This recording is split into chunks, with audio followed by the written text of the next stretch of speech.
Welcome, friends, to another edition of Economic Update, a weekly program devoted to the economic dimensions of our lives, jobs, debts, incomes, our own, those of our kids. I'm your host, Richard Wolff. I've been a professor of economics all my adult life, and I hope that it's prepared me well to offer you these economic updates about what's in the news. Well, it's a pleasure to speak a moment about an extraordinary election on July 1 in our southern neighbor, Mexico. There, the people did something extraordinary. For over 100, 200 years, the Mexican government has been owned and operated and run for a tiny elite. Big businesses, big landowners. It's an old pattern all over Latin America and indeed elsewhere too. Those leaderships, one after the other, right up to the present, kept promising that they would make the economy work, that they would do something about the horrible endemic poverty of the Mexican people, etc. They never did. The promises were never kept. And finally, the Mexican people saw an opportunity to try something different, to give the government the power that it might use, as promised, this time for real, to help working men and women, the vast majority. So they voted for Mr. Obrador on the 1st of July. A stunning, definitive victory, massive victory, at the presidential level and at the governorships across Mexico. The people of Mexico want a government that serves them really. And now we have a chance to see what a society can get if a leadership committed to that is actually in power. And nothing could be more stark than the difference between what the Mexican people did and got and what is happening to American working people in the northern country, the northern neighbor of Mexico. The difference is night and day. Let me begin. A couple of weeks ago, the Supreme Court made a decision called the Janus decision because a Mr. Janus was involved. It's important that everyone understand what this decision was. Basically, the latest step in a 50-year assault on the American organized labor movement to weaken one of the few institutions still left that actually represents, reflects, and tries to advance the interests of ordinary men and women doing the work that makes this society run. Here's what the decision is about. 50 years ago, when the assault on American labor really got going, a bill was passed called the Taft-Hartley Act, 1947. And it contained a remarkable clause. Here's what it said. Anything that a labor union wins in its negotiations with an employer, with or without a strike, whatever the union and the employer agree to, higher wages, better working conditions, less pollution in the factory, anything, has to be given to every worker in that enterprise, whether or not that worker is a member of the union, whether or not that worker pays dues to the union, whether or not that worker responds to the union's request for help in waging the struggles with employers without which no advance of working people's conditions has ever been achieved. In other words, the Taft-Hartley law created the free rider in the labor movement. The person who thinks to himself or herself in a quintessentially selfish way, why should I pay the dues? Why should I go out on strike and lose my pay if I'm going to get the benefits of all such actions by my fellow workers without participating? Gross, you say? Well, if you didn't know this was the law, then that's an interesting reflection on the educational system of this country. Well, unions understandably fought back, and they reached a kind of weak compromise. They couldn't change the law, even though they tried. So they got the following rule, used to be called by the term agency fee. Yes, a worker wouldn't have to join the union, And yes, the worker wouldn't have to pay dues directly to the union. And yes, the worker could ignore the union's request to go on strike or otherwise support fellow workers. But the worker would have deducted from his or her salary an amount of money, roughly like union dues, that would go to pay for the union's expenses in hiring the staff people, paying for the leaflets, keeping open the office, the things necessary to wage class struggle with the employer. And that's what the Supreme Court struck down. They used the amazing argument that freedom of speech means that a worker shouldn't be required to contribute money to an institution whose politics he doesn't agree with. How interesting. Let me give a parallel. Millions and millions of Americans don't go to church. They don't believe in going to church, but they are required to pay taxes. And you know what the taxes go for? Providing all kinds of public services to churches and synagogues and mosques with which they disagree. They have to pay because in this society it is deemed necessary for the well-being of the society to have that done. But somehow that logic doesn't extend to unions. That's a society that is against unions. That is a government, including the Supreme Court, that is the opposite of what was just elected in Mexico. Here's another example. President Trump did the usual PR preening in front of cameras in Wisconsin, announcing with great pleasure that the Foxconn Corporation, a company widely criticized for the horrific treatment it has meted out to its workers around the world. But they're building a big plant to do the same to the workers of Wisconsin. And it'll produce, he said with glowing language, 13,000 jobs. And how much money is the state of Wisconsin and the local government and the federal government giving to Foxconn to help bring them here? Answer: more money than has ever been given to a capitalist corporation in American history. $4 billion. Now, any rational person would ask the question, could you do better with $4 billion than give it to a company that merely promises to provide 13,000 jobs?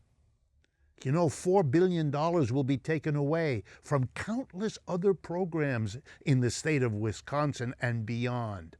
Programs that will lose jobs for people, damage public schools, damage public services, hurting the American working class in profound ways. This is for politicians to say, see, I'm bringing jobs. But the real effect, they don't care. They're in it for the facade, the very thing that the Mexican working people said, enough, we won't have it again. Let me turn to yet another example, horrifying in its way. The federal government, the Trump Republican government, is busily working with several states, but also at the federal level, to impose a work requirement on the poor people who now qualify for Medicaid. That's right. We as a society used to say that if you're too poor, if you fall below the poverty line, we will not deprive you of your health as a kind of punishment for your poverty. We will give you the support to get health care you couldn't otherwise afford. It's the kind of thing most Christian and other religions say they are deeply committed to. But something goes wrong here in the United States, and we have a government led in this case by the state of Kentucky, that is determined to say people who get Medicaid are now going to be required to do work to get their medical care paid for. True, last week a federal judge threw out the measure in Kentucky on the grounds that it is a violation of the constitutional protection and of common human decency. But the Kentucky government is appealing, and the federal government is following. I know of no other country that does this sort of thing. And again, I want to remind you, Medicare recipients who get covered by Medicaid, poor people, 60% of them already work. So we're not imposing work on people who don't work.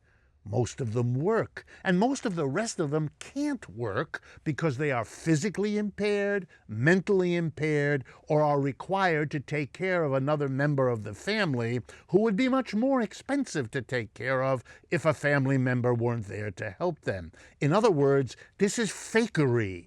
This is pandering to people who want to believe that while their incomes are pinched in this capitalist economy, their real enemy is the people even poorer than them whom they want to punish, because that's what this is, punishing them.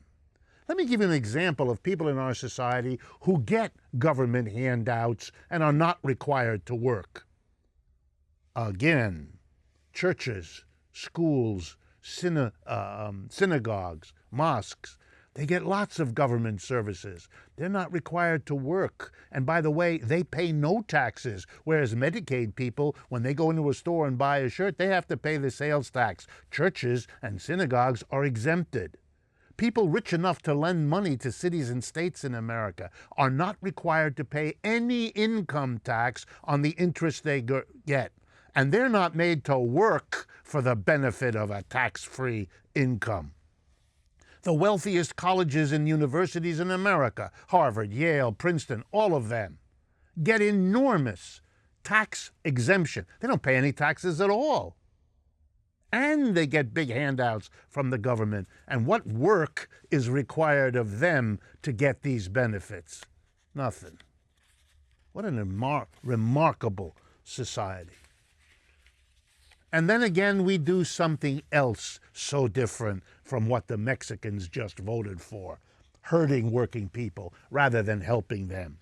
I'm talking again about the immigration craziness raging across the United States and Europe, being used by every right-wing politician doing his or her job to deflect the anger of people who've gone through the crisis of 2008, the collapsed economies, the austerity policies, the lost jobs, the lost benefits, the loss of what they once had. To turn all that anger not against the employer who's paying them less, or the government who's providing them less services, but no, the poorest of the poor, the immigrants from abroad, as if they were the problem. Here's some facts to perhaps make you think about this in a new way. From 1860 to 1920, the heyday of American immigration, when most of the people watching or listening to this program, when most of their ancestors came here from Europe, the average number of immigrants in our population was about 13 to 15%. Then in the 1920s and 30s, the effect of turning people against immigrants then, plus the Great Depression, collapsed immigration down to about 5% by 1970. And since then, it went back up. But guess what it is today? 13.7%, about what it was through most of our history when we were the proud immigrant nation we once claimed to be. Here's another fact. The two largest sources of immigration to the United States in 2016 were the Indians and the Chinese, not Latin Americans, not Mexicans, not the people being attacked and pilloried by the politicians who want to fool you into blaming someone who isn't responsible for the problems that we have. Well, we've come to the end of the first half of today's economic update.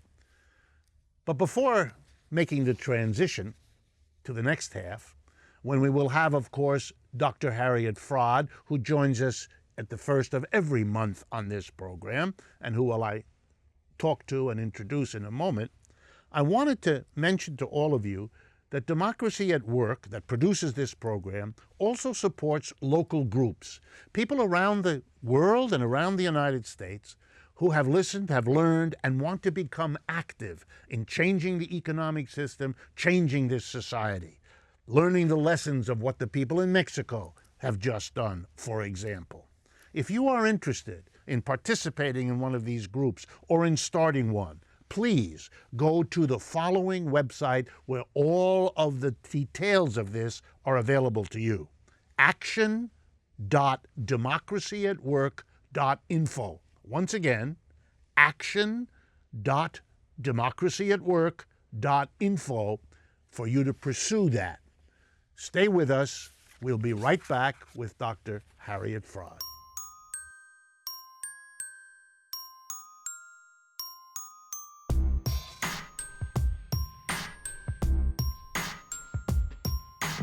Welcome back, friends, to the second half of Economic Update.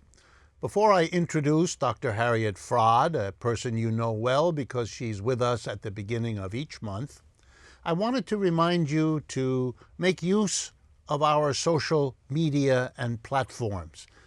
Subscribe to our YouTube channel, if you would. It's a big help to us.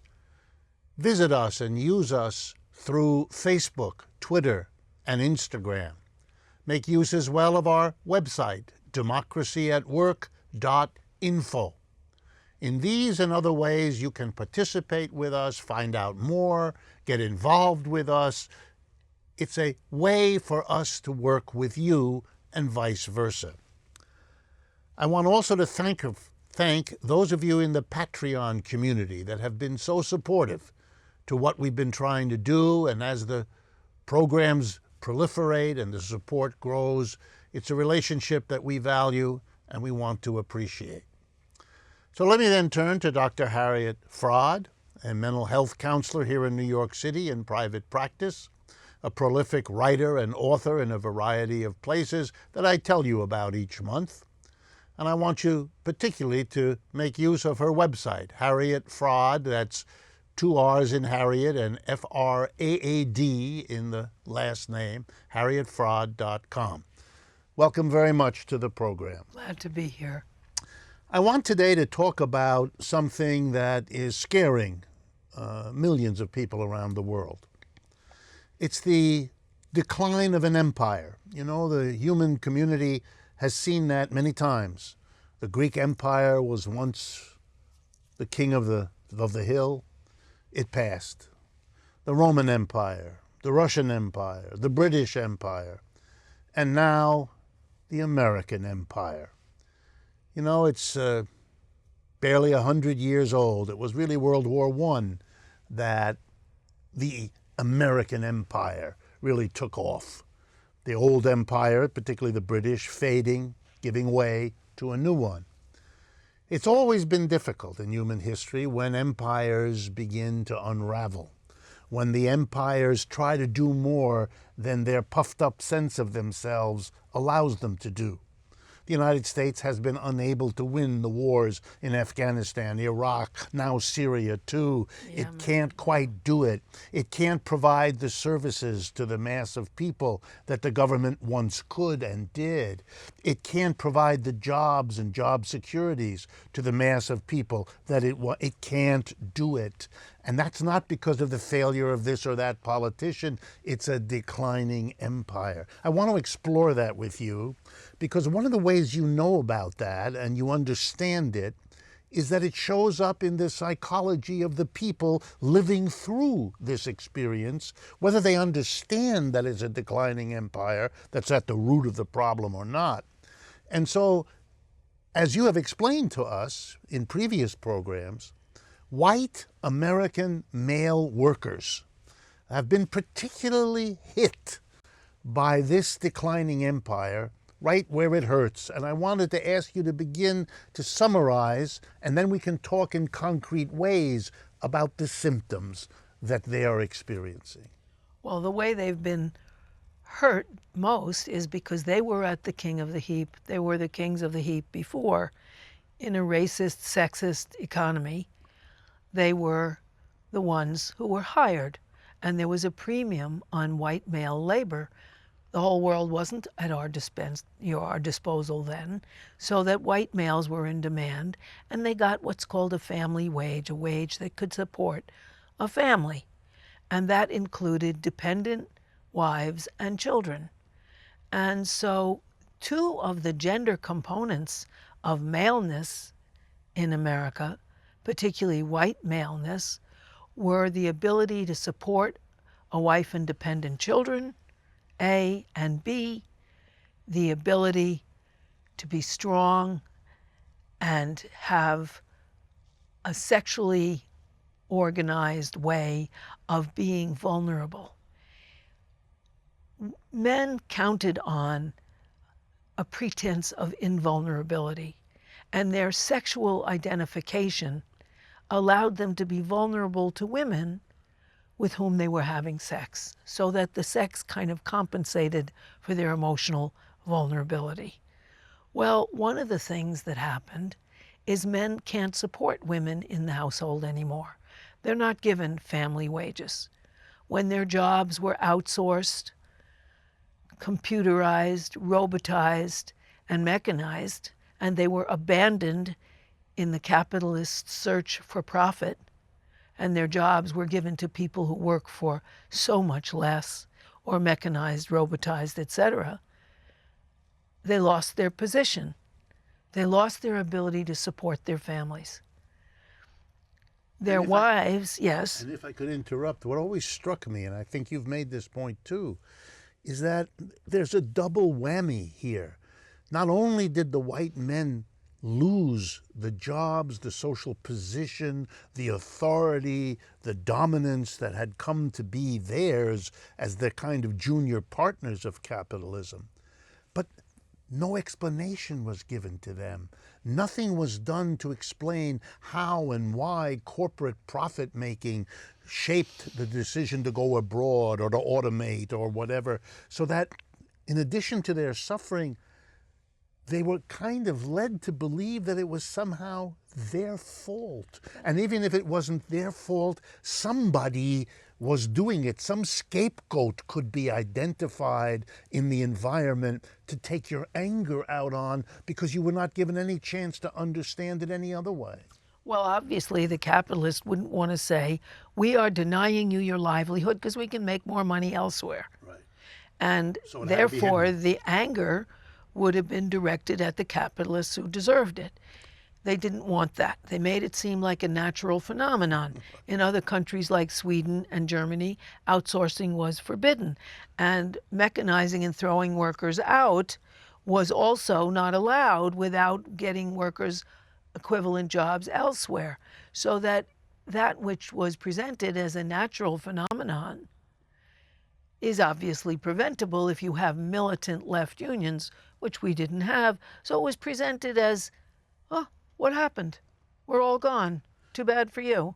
Okay, now you as a psychologist, as a person who studies and interacts with people living through this in a very intimate, personal way, what are some of the major symptoms, if you like, if that's the right word, of the difficulties that this declining empire is imposing on this particular community, particularly of adult white working men, that you could see and show us, give us evidence of the very decline we're talking about?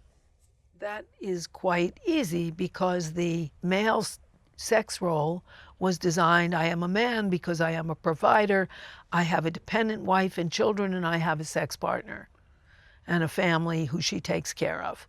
Well, that was all facilitated by the white family wage. When that was over, American women joined their minority sisters and had to be in the workforce making money. A woman who works outside the home is less excited about coming home and doing a full second shift of taking care of her man's needs, taking care of her kids' needs, doing housework, connecting her husband and family with other people, with social connections and relatives, entertaining his friends. So men come home from their now inferior jobs or looking for work and not finding them, with ego wounds that they want salved with sexual solace from their wives, and they want extra services. Women come home from their jobs tired, upset, and wanting some help at home. Tensions between men and women hugely increased, to the point where, in addition now to being rejected as dominant workers well paid on their jobs, and their sense of being a man and being in control and having power was terribly disrupted. They were in stressful situations. Men respond to stress with fight or flight. And turns out women who were used to not be included in the studies usually respond by tend and befriend, connect with other people to get through a hard time. Well, the fight, the rage, is there in angry white men. So far, 154 mass murders have been committed just so far in the first 6 months of this year, all by men. In the last 3 years, 1,102 mass murders, all by angry white men. And they all had something in common, which is that they all had lost a loved one who walked out on them or made it difficult for them, or lost a job, or both, so that both moorings of manhood were broken, and they were enraged. They fought. It is also men who join the Ku Klux Klan, the alt-right, the hate revenge porn sites, the trolls. Those are largely male avenues for men feeling denied and angry that they've lost their primacy, white men. And mass murder is one of the ways that angry men show that they are dissatisfied and they figure they're no longer having patience with anything. They're very angry and they're going to go down in a blaze of manly glory shooting other people. Okay. What about the other kind of response, one that isn't aggressive outward, but is a turning of the upset and the sense of loss inward? I'm thinking here about the people who commit suicide. I'm thinking about the people who become drug dependent, who use the opioids even to the point of a kind of self-destruction with them. Are these also symptoms of They are. They're symptoms, and although suicide has increased 30% in total across the board, 77% of the suicides are male suicides.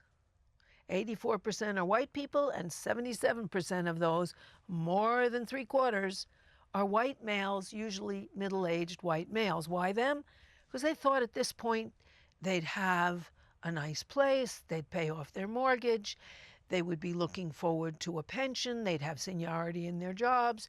Instead, they're fired, they're laid off, they don't have support, they have mortgage debt, they have student debt, and it's just too much. And they have no prospects because there's a lot of job discrimination against middle-aged and older people, and they expected a life they don't have. And so they are the biggest candidates for suicide. They're also the biggest candidates for overdose deaths, white middle-aged men. So is it fair, in closing, to say that the decline of the empire is not some abstraction that describes some social phenomena in the distance, but something immediately shaping the lives and the deaths of the people around us? Absolutely. Thank you very much, Dr. Fraad. We've come to the end, but as always, it's very, very important stuff that we talk about, and I look forward to talking with you and with all of you again in the near future.